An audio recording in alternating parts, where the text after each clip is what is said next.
Bienvenidos oyentes de Radio Sefarad, estas son las noticias. Jorge las comenta, ¿qué tal?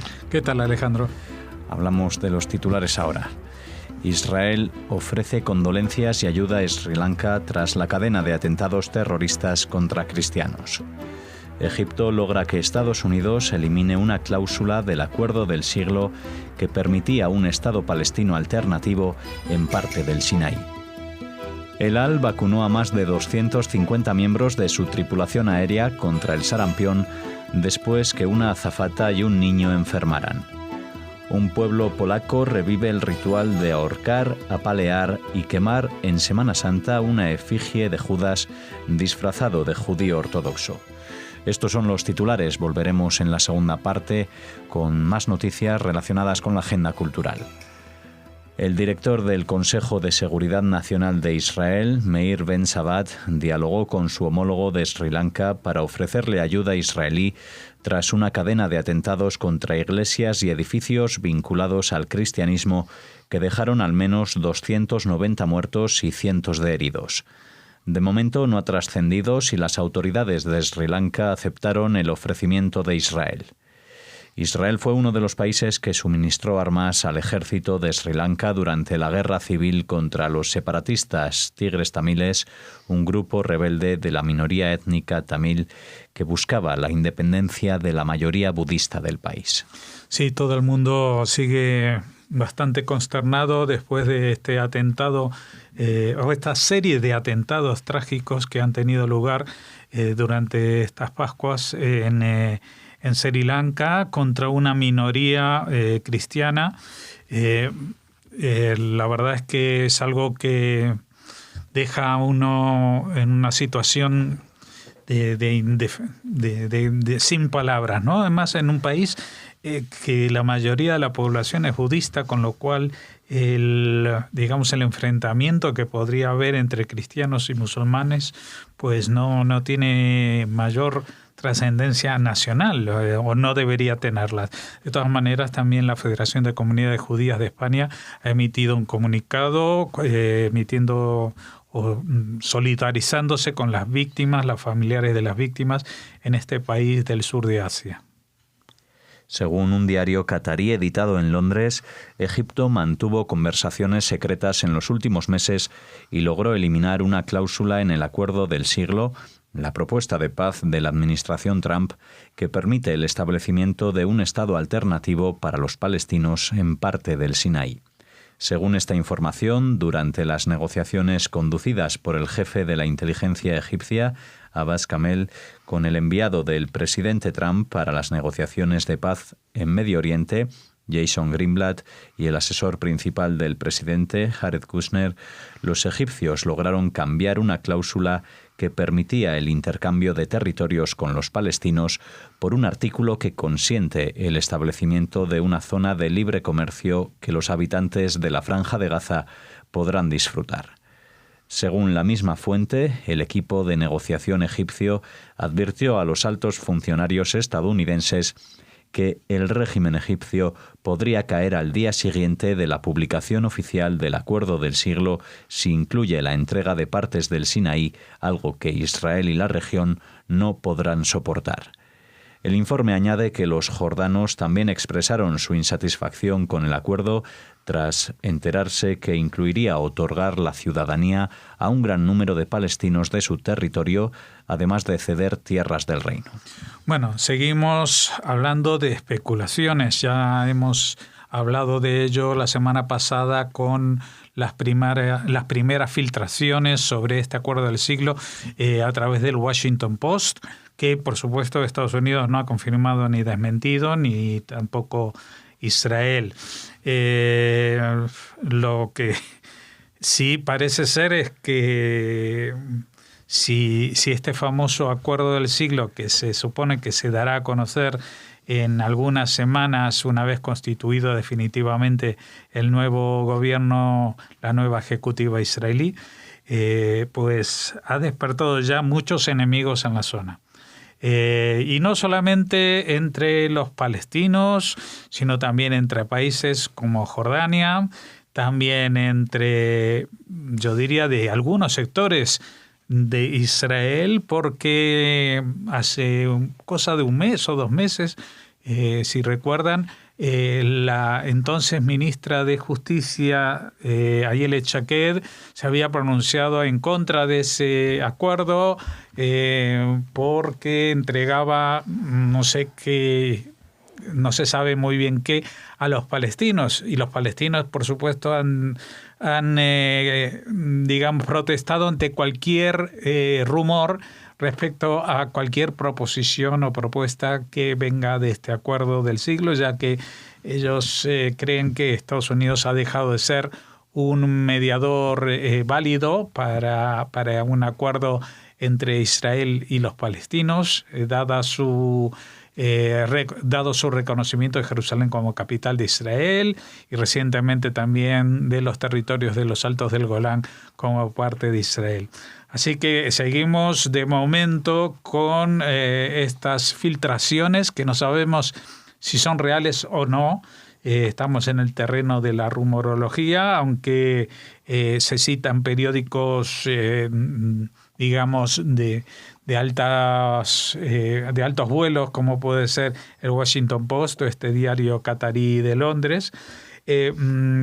Pero al menos parecería, según esta última noticia, que Egipto habría logrado cambiar un cierto artículo en este acuerdo del siglo que lo pondría en una situación muy complicada de cara al mundo árabe, cediendo terrenos del Sinaí para el establecimiento de un Estado palestino. De esto se había rumoreado, pero no hace un mes ni hace 2, sino hace varios años. Se había dicho que una franja, digamos, cercana a la franja de Gaza, pero ya en territorio egipcio, podría ser cedida a los palestinos para acabar, digamos, con este hacinamiento que tienen en una franja, en un enclave tan pequeño como es la franja de Gaza. Pero como decimos, hasta que este acuerdo no se haga oficial, no sabemos si todas estas protestas tienen alguna base y cuál es esa base. La aerolínea israelí El Al vacunó a más de 250 miembros de su tripulación aérea contra el sarampión tras recibir la orden del Ministerio de Salud y después que una azafata de vuelo y un niño de 10 años sufrieran daños cerebrales irreversibles debido a la enfermedad. La aerolínea ha establecido una clínica especial en el aeropuerto Ben Gurión. Las autoridades de Nueva York han informado hace algunas semanas de un brote de sarampión en un barrio con gran presencia de judíos ultraortodoxos. Sí, habíamos dado hace varias semanas esta noticia del brote de sarampión en un barrio mayoritariamente habitado por judíos ultraortodoxos, y entonces conocimos que por alguna razón, seguramente algún rabino importante había dado su opinión o la orden directamente a sus acólitos de no vacunar a sus niños de la sarampión. Evidentemente esto no es una cuestión que solamente atañe a los ultraortodoxos judíos, sino que hay todo un movimiento antivacunas en todo el mundo y justamente centrado en países de gran desarrollo y cultura, cosa que deja desconcertados a todos los medios científicos internacionales, porque esta vinculación o aparente vinculación de la vacuna con enfermedades como el autismo ha sido totalmente descartada por todos los organismos oficiales y extraoficiales relativos al tema de vacunaciones y médicos y organizaciones internacionales, e incluso quien escribió este artículo originalmente hace más de 20 años, pues ha sido le han quitado su licencia de médico por escribir tales barbaridades sin ningún fundamento científico. El Congreso Mundial Judío expresó este lunes su repugnancia e indignación tras los vídeos en los que un muñeco modelado como un estereotipo de judío fue ahorcado, apaleado y quemado en una localidad del sureste de Polonia como parte de un ritual de Semana Santa. Vecinos de Prúchnik, incluidos niños, golpearon y quemaron el muñeco el Viernes Santo. La figura representaba a Judas, el discípulo que, según el Nuevo Testamento, traicionó a Jesucristo. También en Polonia hubo expresiones de rechazo por la recuperación del ritual antisemita. Algunas personas compartieron en medios sociales fotografías que mostraban celebraciones de ese mismo ritual antes de la Segunda Guerra Mundial. Claro, pero es que todo el mundo ya pensaba, incluidos los polacos, que este tipo de rituales habían desaparecido, afortunadamente, de sus tradiciones, y ahora va este pueblo y lo revive como parte de su legado, pero claro, es que no pueden hacer un ritual que sea un atentado contra la dignidad de otros colectivos. En este caso, no es el tema que apaleen a un muñeco al que llaman Judas, sino que el muñeco de Judas estaba, digamos, disfrazado, tenía unos tirabuzones y una seña de identidad que son como una caricatura de un judío ultraortodoxo u ortodoxo, y que era algo que se solía hacer antes de la Segunda Guerra Mundial, justamente cuando en Polonia el antisemitismo campaba a sus anchas, a pesar de las declaraciones de las autoridades polacas en los últimos años que quieren borrar ese estigma de su propia historia e identidad. Pero antes de la llegada de los nazis a Polonia hubo muchos atentados antisemitas. Evidentemente no fueron los polacos los que organizaron los campos de concentración, pero sí que a pesar de que una parte de ellos fueron encarcelados en estos campos de concentración, otra parte importante también colaboró con los nazis y sacaron fuera todo ese odio racista que tenían contra los judíos. Yo creo que esto es algo que exige una protesta internacional de todo el judaísmo internacional. Por eso creo que era correcta la intervención del Congreso Mundial Judío, y también esperemos que las propias autoridades polacas intervengan para, digamos, acabar con este tipo de historias, ¿no? También aquí en España el hecho de podría encontrarse alguna tradición de la Edad Media en la que se apaleaba, maltrataba, quemaba, etcétera, revivía un auto de fe, por ejemplo, de la Inquisición. También podrían decir aquí en España, pues esto es parte de nuestra tradición. Bueno, pues la parte más oscura de la tradición que no hay que seguir, digamos, reivindicando, porque es una parte que convendría eliminar y convendría olvidar. Todos los pueblos tienen algo en su pasado que no deben reivindicar, y en el caso de los polacos también esto. Y aprovecho, ya que estábamos hablando de la Semana Santa, que ya se ha acabado para el mundo cristiano, pues ya que estoy acabando ahora las noticias, renovar mi saludo de Pesach Kasher Usameach, es un feliz Pesach para los judíos, que seguimos durante toda esta semana hasta el viernes por la noche con esta celebración y recordación de lo que fue la salida de la esclavitud en Egipto. Aquí despedimos esta primera parte de las noticias de Radio Sefarad. Volvemos con la agenda cultural tras una pequeña pausa.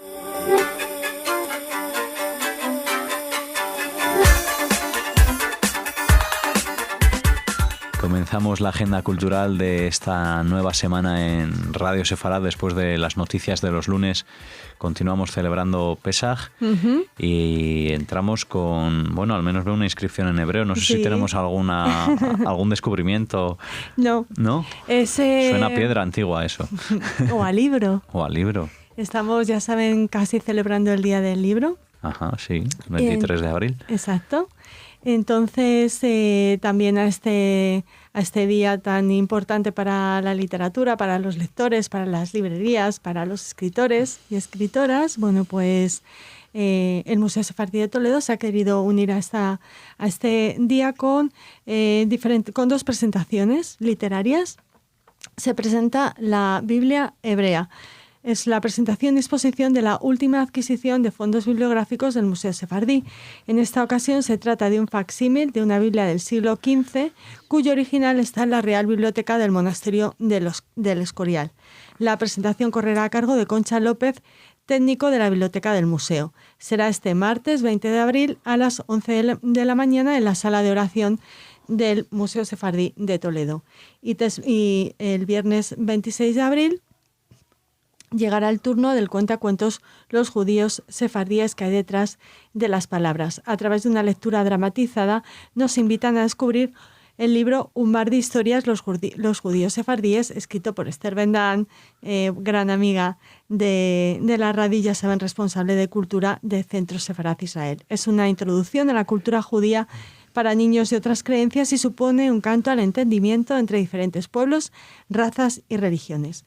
La presentación de la Biblia hebrea el martes 23 de abril a las 11 y el cuentacuentos Los judíos sefardíes que hay detrás de las palabras el viernes 26 de abril a las 6:30 de la tarde. Bueno, pues con esa noticia abríamos esta agenda cultural de Radio Sefarad y ahora ¿con qué vas a continuar, Raquel? Pues con una noticia que nos llega desde el Museo del Holocausto de Ámsterdam, que ha tapado 4 fotos que muestran los horrores de Auschwitz. El centro no tiene claro todavía, nos hacemos eco de una información aparecida en prensa, no tiene, como les decíamos, todavía clara su postura ante estas imágenes realizadas por un prisionero griego que muestran la quema de cadáveres y a las víctimas camino de la cámara de gas.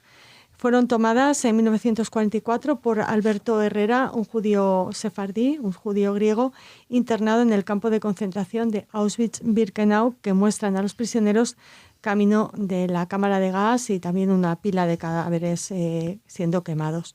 Han sido tapadas por el Museo del Holocausto de Ámsterdam, forman parte de una exposición dedicada a la persecución de los judíos holandeses entre 1940 y 1945 que puede verse en este centro hasta el próximo 6 de octubre.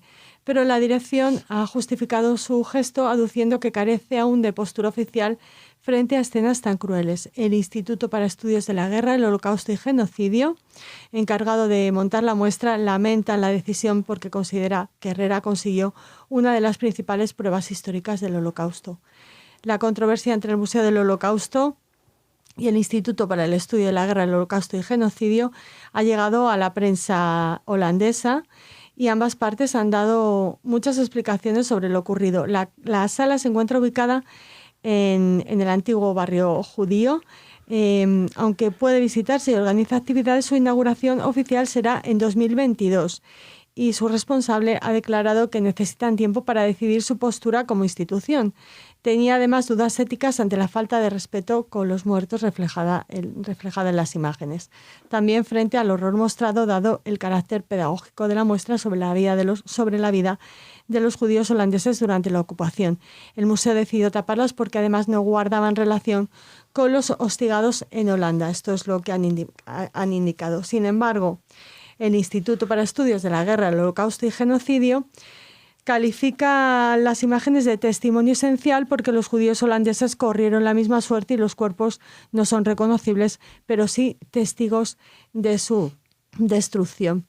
A pesar de su valía, no son tan conocidas como otras escenas y por eso dos de los investigadores del instituto y conservadores de la exposición las incluyeron en el catálogo de la exposición.